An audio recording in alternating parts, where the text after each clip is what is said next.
Jubilee hills honey trap కేసులో అయితే పోలీసుల దర్యాప్తు ఇంకా కొనసాగుతోంది. అండ్ మనకు తెలుసు రియల్ ఎస్టేట్ వ్యాపారి పుట్ట రాము అలియాస్ సింగోటం రాము హత్య కేసులో అయితే రోజుకో ట్విస్ట్ వెలుగులోకి వస్తున్న పరిస్థితి కనిపిస్తోంది. రాముతో వ్యవహారం అండ్ అతన్ని ట్రాప్ చేసిన తీరు, హత్య ఇదంతా చూస్తుంటే ఒక క్రైమ్ కథా చిత్రాన్ని పూర్తిగా ఈ ఎపిసోడ్ అయితే తలపిస్తోంది.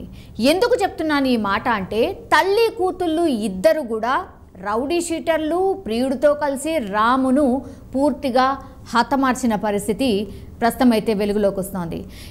ఆంధ్రప్రదేశ్ తూర్పుగోదావరి జిల్లా రావులపాలెంకు చెందినటువంటి హిమాంబి భర్తను వదిలేసి కూతురుతో సహా హైదరాబాద్కు వచ్చేసింది. సో యూసఫ్గూడలో ఓ కానిస్టేబుల్ ఇంట్లో ఆమె రెంట్కుంటోంది. సో కానిస్టేబుల్తో అక్రమ సంబంధం కూడా పెట్టుకుంది. హిమాంబి మాయలో పడ్డ కానిస్టేబుల్ ఆయన డబ్బంతా ఆమెకు ఖర్చు చేసేశాడు. అండ్ ఫ్యామిలీ పిల్లలు అందరినీ దూరం పెట్టి హిమాంబినే ప్రపంచంగా పూర్తిగా మారిపోయిన పరిస్థితి. సో ఒక ట్రాప్లో ఉంచేస్తారు అన్నటువంటి విషయం అయితే స్పష్టంగా అర్థమవుతోంది. చివరికి ఆ ఇంటిని కూడా హిమాంబి పేరు మీద రాసి ఇచ్చేసిన సిట్యువేషన్. సో ఎట్లాంటి ట్రాప్ చేస్తుంది, ఎట్లా వలలో వేసుకుంటుంది అన్నటువంటి మాట వాడుతూ ఉంటారు కదా, ఎగ్జాక్ట్లీ హిమాంబికి ఈ మాట కరెక్ట్గా సరిపోతుంది. సో దీంతో తన పని పూర్తయిందనుకున్న హిమాంబి ఆ కానిస్టేబుల్ను ఇంటి నుంచి పూర్తిగా వెళ్ళగొట్టేసిన పరిస్థితి మనకు కనిపిస్తోంది. వాళ్ళ ఇంట్లో అద్దెకుండడం, ఆయనను ట్రాప్ చేయడం, వాళ్ళ ఫ్యామిలీని పూర్తిగా దూరం చేసేయడం, ఆయన ఇంటిని తన పేరు మీద రాయించుకోవడం, ఆ తర్వాత కానిస్టేబుల్ని అంటే పోలీస్కి సంబంధించిన వాళ్ళని ఆ కానిస్టేబుల్ని ఇంటి నుంచి వెళ్ళగొట్టి ఆ ఇంట్లో తను ఉంటుంది. ఆమె టాలెంట్ అనాలో ఇంకేమనాలో నాకేం చెప్పాలో అర్థం కావట్లేదు. ఆ ఇల్లు తనదే అని నువ్వెవరో నాకు తెలియదని బుకాయించి ఆయన పీడ ఒక రకంగా వదిలించుకుంది అనుకోవచ్చు ఆ కానిస్టేబుల్కి సంబంధించి. అంతేకాదు తన ఇంట్లోనే వ్యభిచార దందా కూడా స్టార్ట్ చేసేసిందట. తాను వ్యభిచారం చేయడమే కాకుండా, ఆమె చేయడం కాకుండా ఇతర ప్రాంతాలకు చెందిన కొంతమంది యువతులను తీసుకొచ్చి పూర్తిగా ఇట్లాంటి కార్యకలాపాలు స్టార్ట్ చేసేసింది హిమాంబి. సో క్రమంగా బడా వ్యాపారులు కావచ్చు, సంపన్నులను కావచ్చు పూర్తిగా టార్గెట్ పెట్టింది. అండ్ తన వలలో వేసుకొని అక్రమ సంబంధాలు పెట్టుకోవడం, దెన్ డబ్బులు దండుకోవడం స్టార్ట్ చేసేసింది. సో ఇట్లా ట్రాప్ చేయడం, బడా బాబులు డబ్బులు బాగా ఉన్న వాళ్ళను ట్రాప్ చేయడం, వాళ్ళను వలలో వేసుకోవడం, ఆ తర్వాత వాళ్ళ నుంచి డబ్బులు తీసేసుకోవడం, బెదిరించడము ఇంకో విధంగాను.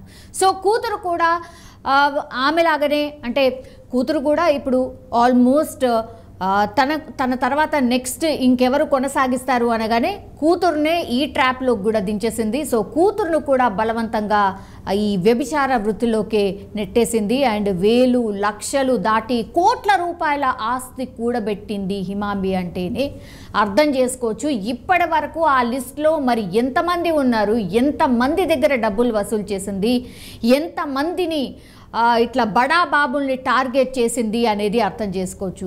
ఏమీ లేని దగ్గర నుంచి, కిరాయి ఇంటి దగ్గర నుంచి ఓన్ హౌస్, ఆ తర్వాత విడతల వారీగా అట్లా ఎక్స్పాన్షన్ అవుతూ కూతుర్ని కూడా ఇదే దాంట్లోకి దింపి ఇప్పుడు కోట్ల రూపాయలు సంపాదించింది హిమాంబి. సో విలాసవంతమైన జీవితం స్టార్ట్ చేసేసింది. సో కూతురు కూడా వ్యభిచార వృత్తిలోకి పూర్తిగా అలవాటు పడిపోయిన పరిస్థితి. సో జల్సాలకు అలవాటు పడిన హిమాంబి అండ్ ఆమె కూతురు అయితే ఇల్లీగల్ దందాలు కూడా స్టార్ట్ చేసేశారు. అరాచకాలకు ఒక్కొక్కటిగా ఇప్పుడు అయితే వెలుగు చూస్తున్న పరిస్థితి కనిపిస్తోంది.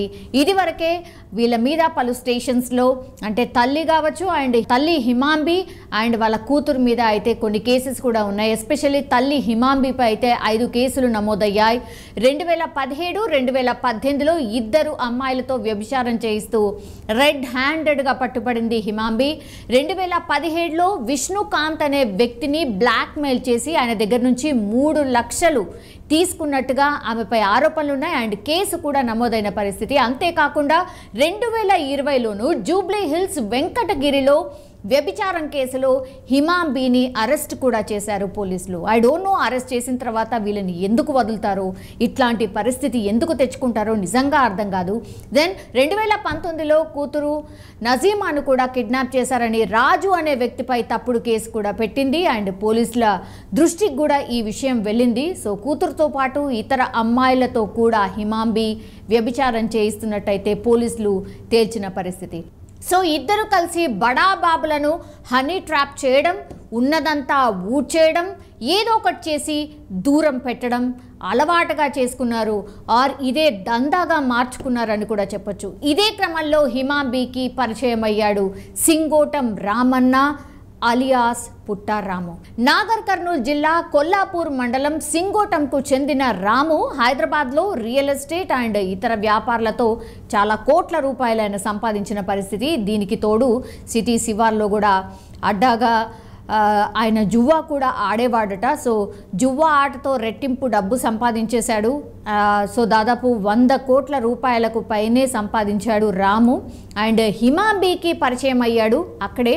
సో ఇదే గోల్డెన్ ఛాన్స్ అనుకుంది హిమాంబి, రాముని తన వలలో వేసుకుంది అనుకోవచ్చు. సో కోట్ల రూపాయలు కూడా ఆయన దగ్గర నుంచి పూర్తిగా లాగేసుకున్న పరిస్థితి. రాము సంపాదించిన డబ్బులో ఎక్కువ భాగం హిమాంబికే సమర్పించుకున్నాడంటేనే అర్థం చేసుకోవచ్చు ఎట్లాంటి హనీ ట్రాప్లో పడిపోయాడు రాము.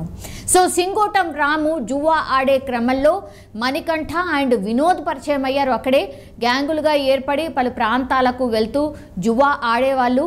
సో ఈ ఆటలో రాము 100 కోట్ల రూపాయల వరకు సంపాదించాడంటేనే మనం అర్థం చేసుకోవచ్చు ఎట్లాంటి ఆట ఆడేవాడు. సో మణికంఠ అండ్ వినోద్ మాత్రం 20 కోట్ల వరకు సంపాదించుకున్నారు ఈ ఆటలోనే. దీంతో ఈర్ష్య మొదలైపోయింది వాళ్ళిద్దరిలో. దెన్ మనస్పర్ధలు కూడా స్టార్ట్ అయిపోయాయి. సో రాము మణికంఠ మధ్య గొడవ స్టార్ట్ అయింది ఈ విషయంలోనే, ఈ ఆట విషయంలోనే. సో మణికంఠను తీవ్రంగా కొట్టి కారుతో ఢీకొట్టి కారును పైకి ఎక్కించి హత్య చేయబోయాడు రాము. దెన్ లక్కీగా మణికంఠ ప్రాణాలతో అయితే బయటపడ్డాడు. కానీ మొహానికైతే చాలా గాయాలయ్యాయి అండ్ ప్లాస్టిక్ సర్జరీ కూడా చేయించుకున్నాడు. సో రాము దాడిలో ఎవరైతే తీవ్రంగా గాయపడ్డ మణికంఠ ఉన్నాడో రాము పైన పూర్తిగా కక్ష పెంచుకున్నాడు. దెన్ రివెంజ్ ఎట్లాగూ తీర్చుకోవాల్సిందే రాము మీద అనేసి డిసైడ్ అయిపోయాడు. సో పలుమార్ల ఆయన మీద అంటే రాము పైన ఎట్లా అటాక్ చెయ్యాలి అని మణికంఠ రెక్కి కూడా నిర్వహించిన పరిస్థితి. సో ఇంతలోనే హిమాంబి దగ్గరికి వెళ్తున్న క్రమంలో హిమాంబి కూతురు నజీమాను చూశాడు రాము.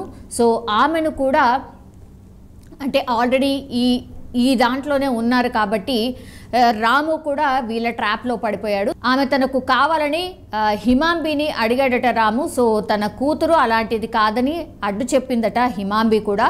సో పలుమార్లు రాము ఏకంగా నజీమాను వేధించాడని కూడా చెప్తున్నారు. సో దీంతో తెలివిగా ఆలోచించింది హిమాంబి. ఇక రాముతో పనేముంది, పీడ వదిలించుకుందాము అనుకుందట. సో ఇక వినోద్కి కూడా హిమాంబి కూతురు నజీమాతో పరిచయం ఏర్పడింది. రాము వేధిస్తున్న విషయం వినోద్తో చెప్పిందట నజీమా. సో ఎవరైతే వినోద్ ఉన్నాడో ఆయన కూడా ఆగ్రహం తెప్పించింది ఈ విషయం. సో స్నేహితుడు మణికంఠకు విషయం చెప్పేశాడు. సో ఎప్పటి నుంచో రాము హత్యకు ప్లాన్ చేస్తున్నటువంటి మణికంఠ పక్కాగా ఇదే మంచి టైం అనుకున్నాడు. సో నజీమా, హిమాంబి, వినోద్ అందరు కలిసి ఒక ప్లాన్ అయితే ఒక స్కెచ్ అయితే వేశారు. దెన్ యూసుఫ్ కూడా ఎల్ఎన్ నగర్లోని హిమాంబి ఇంటికి రాముని పిలిపించి రౌడీ షీటర్ జిలానీ గ్యాంగ్తో పూర్తిగా హత్య చేయించారు.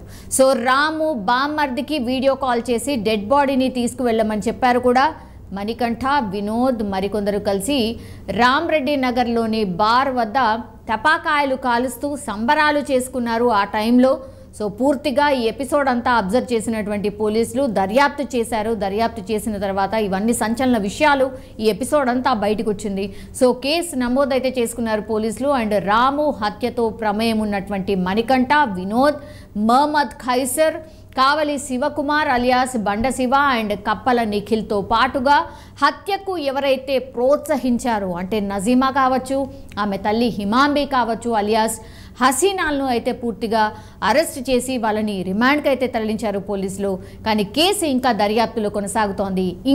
ఇంకా ఏ విషయాలు బయటకు వస్తాయి, ఈ హిమాంబి అండ్ నజీమా వీళ్ళిద్దరు తల్లి కూతుర్లు ఇంకెంతమందిని ట్రాప్ చేశారు, వీళ్ళ వలలో ఇంకెంతమంది పడ్డారు, మరి ఎట్లాంటి కేసెస్ వీళ్ళ మీద ఉన్నాయి, అండ్ ఇదొకటే రీజనా లేకపోతే ఇంకా ఏమైనా యాంగిల్స్ ఉన్నాయా అన్నటువంటిది అయితే పోలీసులు అయితే దర్యాప్తు చేసినటువంటి పరిస్థితి కనిపిస్తోంది. కానీ హనీ ట్రాప్ చేయడం, ఇట్లా మనుషుల్ని హత్య చేయడం ఎంత పెద్ద క్రైమ్ ఇది. ఎవరు కూడా ఎక్స్పెక్ట్ చేసి ఉండరు తల్లి కూతుర్లు ఇట్లా చేశారని. బట్ దీనికైతే వేరే వేరే కారణాలు కూడా కనిపిస్తాయి. ఇవన్నీ కూడా యాడ్ ఆన్ అయిన తర్వాత రాముని పూర్తిగా హత్య చేసినట్టయితే స్పష్టంగా మనకు అర్థమవుతోంది.